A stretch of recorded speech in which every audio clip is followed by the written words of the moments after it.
So much, and it's just such a great pleasure spending this afternoon with you. I've been looking forward to today for months. I think we needed this day just so much, more than ever before, I think. So what I have for you are a poem and a story, and I'll begin with a poem. It's called, "What Would John Lennon Do?" I wonder who John Lennon would be today if he were still with us. Would he be among those who went to Standing Rock to oppose the pipeline? Would he march in Black Lives Matter protests? Would he still be giving concerts around the world, singing songs about love? And how would he handle this last election, all that has rained down on us? Might he be convinced to make a sequel to Yellow Submarine, but this time the villain would be an orange meanie? I can make a guess or two. If John Lennon was still here, he would handle the new political unrealities with humor, and likely with grace. And he would not let something like this nightmare stop him from creating, might even inspire him to new heights. As we deal with these dark years, I make a promise to myself. Ask, what would John Lennon do? And then do that.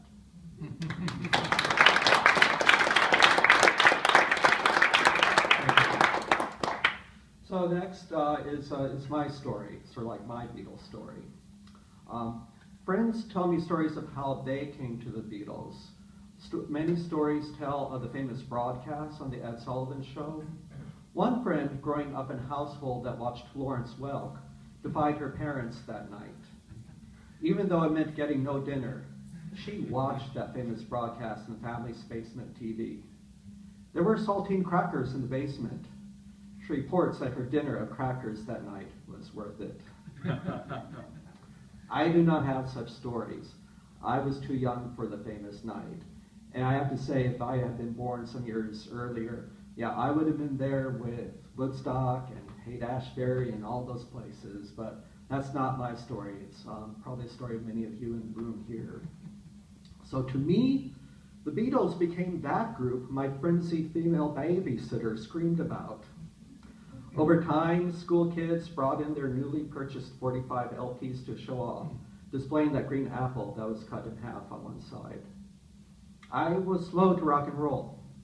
My favorite beat bands were Beethoven and Bach, even at that young age. Still, there was something I noticed. If I claimed allegiance to that rock group had songs like Let It Be blazoned on latest 45, I was spared getting beat up that day. For a few brief moments, I could appear like everyone else, and they forgot how different I was from them.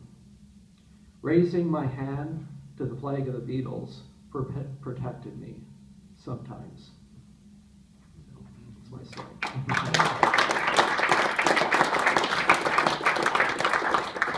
I just want to say, I didn't have many lifelines back then, and I'm not even sure how I lived through my childhood. I think my mother's love was the lifeboat that saved me. And I didn't know the song Blackbird then, and I wish I did. I have no doubt that the words from that song would have lifted me. It would have been something to hold on to and given me hope. If I could grant my younger self a gift, I would give him the song Blackbird. So I do it now. I give my younger self the song Blackbird. Thank you.